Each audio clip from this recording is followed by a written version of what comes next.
Wine traders association के लोग लगातार अपनी मांगों को लेकर सरकार की तरफ जा रहे हैं, एडमिनिस्ट्रेशन की तरफ जा रहे हैं और इनको अभी तक निराशा ही हाथ में आ रही है। इन्हीं से बात करते हैं और जानते हैं कि किस तरह से अभी आपकी अप्रोच चल रही है और क्या चीज़ें या क्या आश्वासन आप इस वक्त जो है वाइन ट्रेडर्स से जो जुड़े हुए लोग हैं उनको मिल रहा है।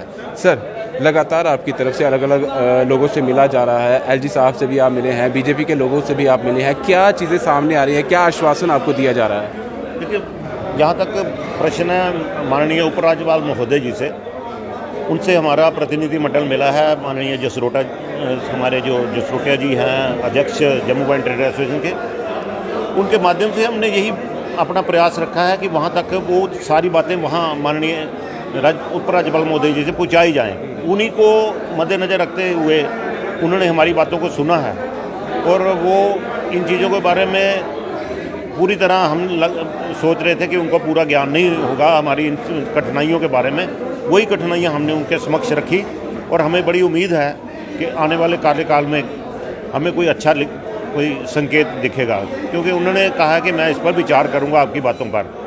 तो जिस तरह से हमारी जो एक्साइज डिपार्टमेंट है, उन्होंने 1 महीने के नोटिस के बीच में हमें एक बेरोज़गार करने की एक मुहिम जैसे चला रखी है और हम समझते हैं कि जो हमारी सरकार जम्मू कश्मीर की जो यूटी में है और केंद्र सरकार भी है, वो हमें उम्मीद है कि आने वाले कार्यकाल में हमारे लिए कोई अच्छा विचार करेंगे और अच्छा सोचेंगे। क्योंकि अगर देखा जाए तो एक छोटा मोटा कारोबार नहीं है, बहुत बड़ा कारोबार है। काफ़ी ज़्यादा टैक्स भी यहाँ पे सरकार को आपकी तरफ से दिया जाता है और कई परिवार जो है इस पर उनका जो घर का पूरा रख रखाव है इन्हीं कामों से चलता है। और जिस तरह से अभी ये काम चला जा रहा है, काफ़ी डामाडोल जो है इस वक्त स्थिति जो है, जितने भी लोग जुड़े हुए हैं उनकी हो चुकी है। किस तरह से आप इसको देखते हैं? देखिए, चिंता का विषय तो है ही है सबके लिए, इसमें कोई दो राय नहीं है, लेकिन उस चिंता को हम एक चिंतन करके भी हम समाधान निकाल सकते हैं। तो उसका समाधान निकालने के लिए हमने हर जगह पे प्रयास किए हैं, जिसमें हमारे केंद्रीय मंत्री डॉक्टर जितेंद्र सिंह से मिले, हमारे माननीय जुगल किशोर जी माननीय सांसद सदस्य हैं, उनसे भी मिले हैं। हमारे जम्मू कश्मीर के जितने भी भारतीय जनता पार्टी के जो केंद्रीय और हमारे स्टेट के जितने भी अधिकारी हैं, उनसे भी हम मिले हैं। हमने कोशिश की है कि हमारे हर क्षेत्र के अंदर, यहाँ तक कि गवर्नमेंट के अंदर भी जो हमारी एडमिनिस्ट्रेशन है उसके अंदर भी हमारे माननीय कमिश्नर महोदय, उन तक भी हमने अपनी बातों को रखा है।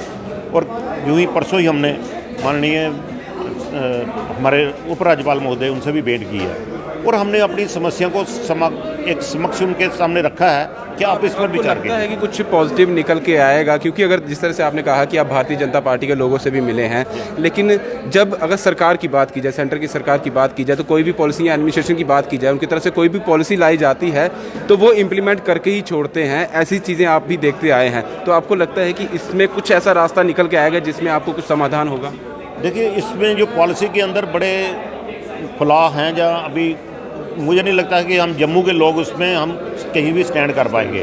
तो बाहर के लोग ही अगर लेंगे इसको, तो गवर्नमेंट भी सोच रही होगी कि कल को जम्मू के लोग अगर पार्टिसिपेट नहीं कर पा रहे तो उसके बारे में भी तो वो सोचेंगे। ख़ासतौर पर मैं एक चीज़ बता दूं, स्पष्ट कर दूं, तो जितने इस वक्त जो व्यापारी बंधु हैं 230 के लोग, वो इसमें पार्टिसिपेट करने वाले नहीं हैं, क्योंकि उसमें कुछ लोग होंगे जिनके पास सरमाया होगा, बड़े कुछ लोग हैं, लेकिन 99% लोग जो हैं इस सामर्थ्य नहीं है कि वो अपनी इन चीज़ों के बारे में अपना विचार रखें या अपने उसके बीच में शामिल हो पाएंगे। तो इसी माध्यम से मुझे लग रहा है कि गवर्नमेंट कुछ ना कुछ चीज़ों के बारे में विचार करेगी। अगर देखा जाए तो 5 लाख जो है वो स्टार्टिंग प्राइस रखा गया है ऑक्शन का, क्योंकि ये इस तक यहाँ तक तो सीमित रहेगा नहीं, ये काफ़ी ऊपर तक जाएगा। तो इतनी क्षमता लगती है यहाँ के व्यापारियों में कि वो इस चीज़ में जो पार्टिसिपेट कर पाएंगे या लाइसेंस अपने लिए कर पाएंगे? नहीं, मैंने पहले भी बताया कि हमें नहीं लगता कि 5 लाख जितना भी अगर कोई करे, तो आज की डेट में कुछ ऐसी दुकानें भी हैं जो 5 लाख से ज़्यादा अपना वो प्रॉफिट भी नहीं निकाल पाती पूरे वर्ष का। तो आगे अगर 5 लाख रुपए वो देगा तो वो खाली हाथ घर जाएगा ना। जिस तरह से आपने कहा कि बाहर के लोग आके यहाँ पर जो लाइसेंस है वो ले सकते हैं, आपको क्यों लग रहा है कि बाहर के लोग आके लाइसेंस ले लेंगे? आप रेत बजरी को देख लिए तो वो भी तो हमारे जम्मू कश्मीर के अंदर लोग ले नहीं पाए। ऐसा लगता है क्योंकि वहाँ पे एक ऐसा ग्रुप होते हैं जिसको माफिया का नाम दिया जाता है, वो लिकर माफिया के नाम से जाने जाते हैं। वो लोग जम्मू में आएंगे, वही लोग यूपी में हैं, वही लोग ऐसे और रियासतों में भी हैं। वहाँ पे उनका एक सिस्टम है, वहाँ का उनका राज है, वो किस तरह से काम करते हैं वो जम्मू वाले लोग भी जान पाएंगे। अगर वो रेत बजरी को जान पाएंगे तो वो उनका एक बड़ा आंकड़ा उन पर भी है कि वो इसको भी जान पाएंगे। एक चीज़ समझना चाहूँगा, क्योंकि फॉर्म में जो कहा गया है कि जिनका डोमिसाइल होगा वही इसमें ऑक्शन में पार्टिसिपेट कर पाएंगे, तो डोमिसाइल जम्मू कश्मीर का ही रहेगा, तो फिर बाहर के कैसे पार्टिसिपेट कर पाएंगे? डेफिनेटली वो जम्मू का जो व्यक्ति होगा जिसके पास डोमिसाइल है, तो आज कितने डोमिसाइल जो बन चुके हैं, आप कितने बन चुके हैं वो आप तो अच्छी तरह से जानते हैं कि 1-2 माह के अंदर ही कितने डोमिसाइल बन चुके। और डोमिसाइल बनाना आज अप्लाई करो, कल को डोमिसाइल मिल जाता है। तो डोमिसाइल बनाना कोई इतना ज़्यादा मुश्किल नहीं है, तो डोमिसाइल बन रहे हैं। ये मेरे समझने का मतलब था कि अगर बाहर के लोग आएंगे, उनका जम्मू कश्मीर का डोमिसाइल तो होगा नहीं, तो फिर वो कैसे पार्टिसिपेट? मैंने आपको बताया कि ऑलरेडी कुछ काफ़ी लोगों के डोमिसाइल बन चुके हैं और बन भी रहे हैं, और 1 माह के अंदर आपने ऑक्शन का सिस्टम रखा है।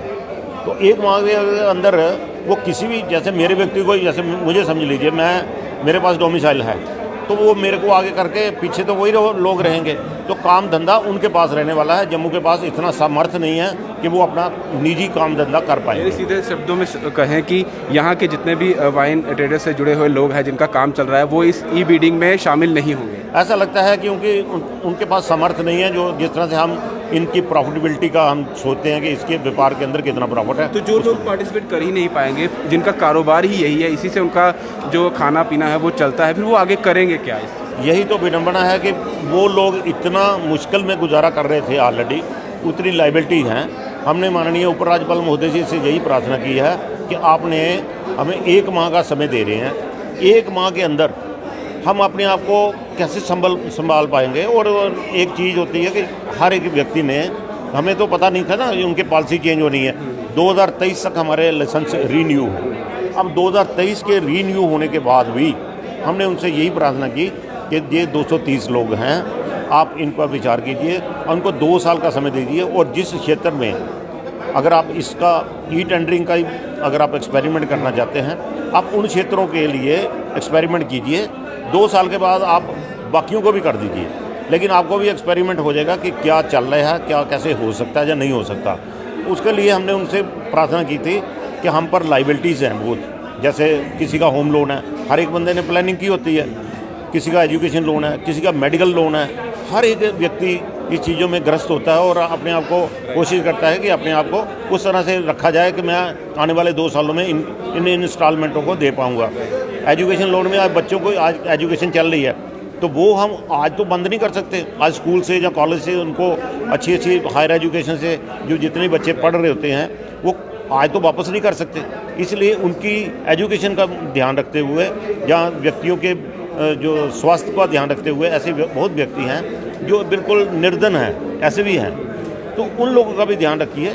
आप हमें कम से कम 2 वर्ष का हमें समय दीजिए, ऐसा हमने उनसे प्रार्थना किया। आखिर में जाते जाते जानना चाहूँगा कि आपको लगता है कुछ ऐसा रिस्पॉन्स आपको दिख रहा है कि आएगा आपके लिए, आपके हितों के बारे में समझा जाएगा? देखिए, माननीय उपराज्यपाल महोदय जी ने कहा कि मैं इस पर विचार करूँगा, तो ऐसा लगता है कि वो विचार करेंगे।